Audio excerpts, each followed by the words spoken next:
Editor's note: a network of 60 reporters set off across India to test the idea of development as it is experienced on the ground.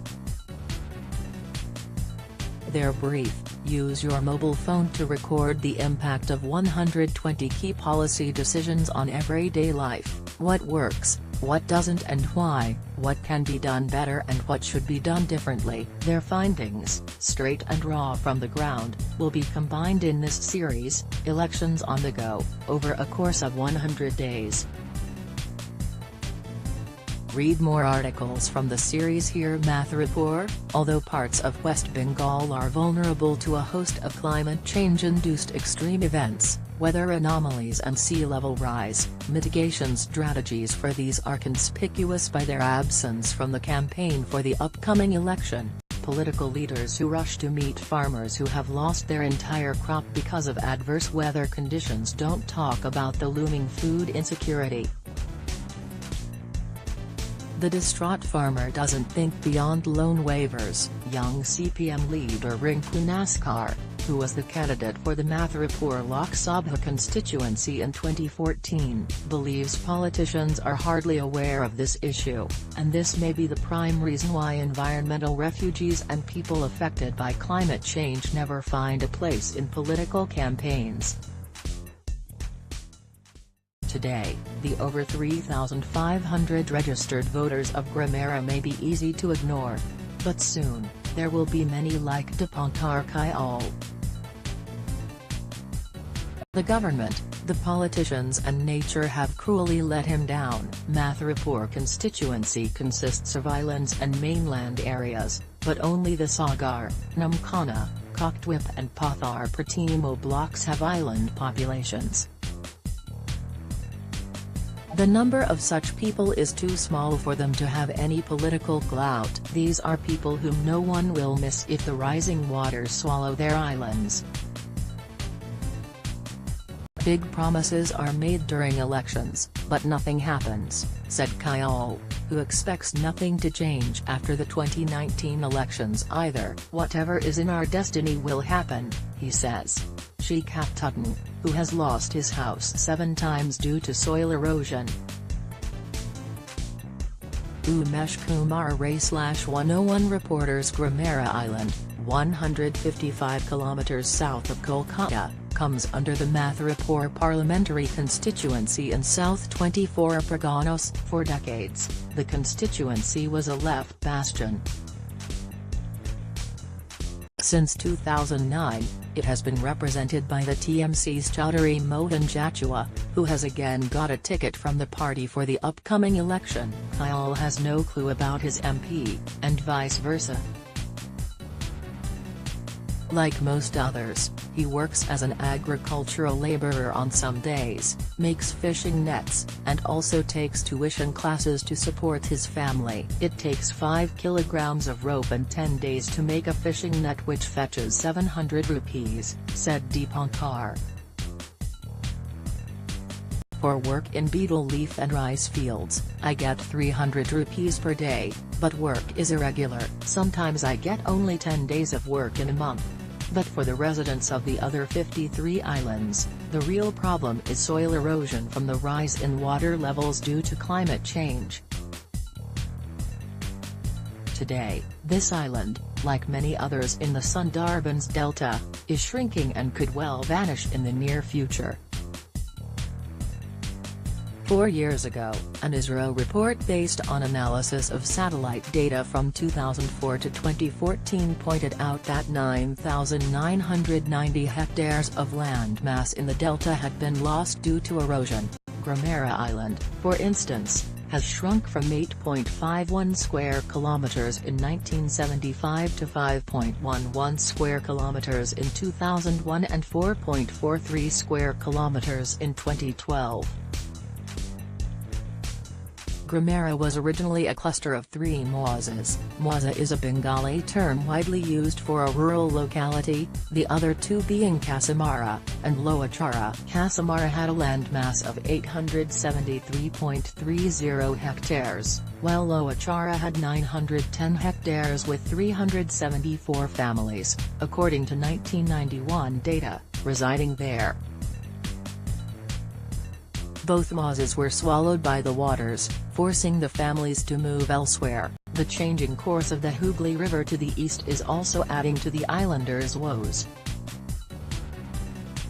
Kyle remembers his childhood when the river was 1.5 kilometers from his village. Now, it is not more than 200 meters away. My ancestors had around 500 bighas of land. But the river eroded our land, and now I don't own land even to build my own home, he said. Many other families have similar tales to tell, of the river and delta waters swallowing their land. Another Grammera resident, Sheikh Apathy, 70, has had to move 7 times. Our forefathers had over 100 bighas of land, but today, I am landless, he said. Every time he is forced to move due to his house being washed away by soil erosion, he has to spend over 40,000 rupees. We don't get any help from the government, he said. Other factors, besides climate change, are contributing to soil erosion. In the 1970s and 1980s, the Calcutta Port Trust decided to navigate ships through the Hooghly River to reach Haldia Port. A Dutch company was hired to study the consequences of river navigation. The company recommended that 7 guide walls be erected to protect the islands. But only 1 guide wall got built, in Nayakar Island. Due to frequent navigation through the Hooghly, the hydrodynamics of the river has changed, said Tuhin Ghosh, an oceanologist with Jadavpur University. This has resulted in the erosion of the southern islands. In fact, Jachua, the local MP, said that the sinking of the island is due to the navigation, and asserted that climate change has nothing to do with it. Jachua further said that the TMC government is taking steps on the issue, although he did not give details on what action was taken. Many families have lost all their cultivable land due to soil erosion, and the little land that some families have is used to cultivate betel leaves and rice, but saline water enters the fields during the monsoon, making cultivation difficult.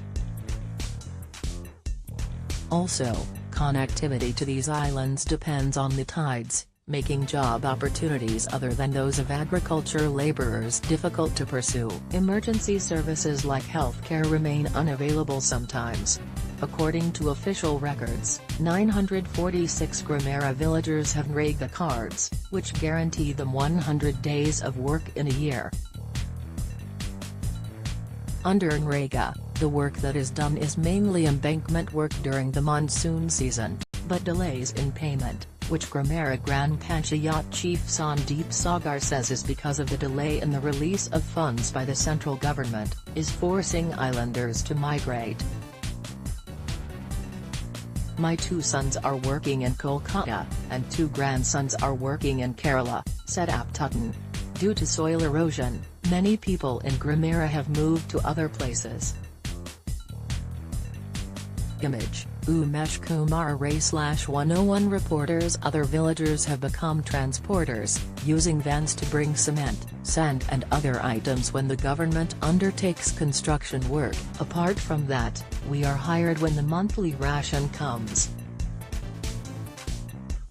We earn 6,000 rupees to 7,000 rupees per month, said Sheikh Tilyan, whose 8 bighas were lost due to soil erosion. Soil erosion has forced hundreds of families to move elsewhere permanently, with governments providing only sporadic help.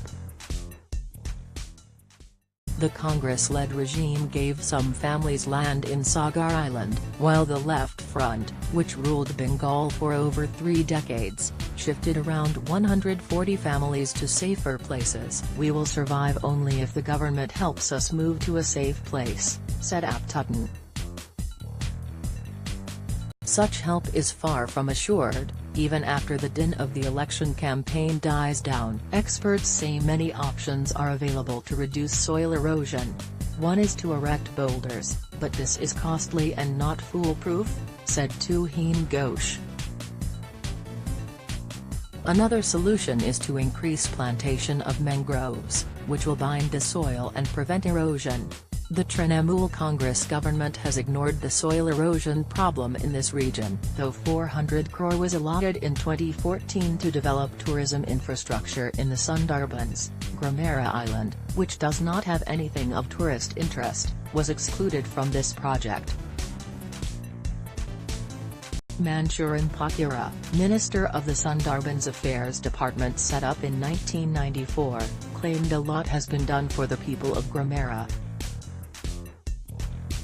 The left-front government had declared Grammera as no man's land in 2011. "We withdrew this tag and initiated many welfare projects," he said. However, the villagers disagree. Now, it is again the season of empty promises. "I have not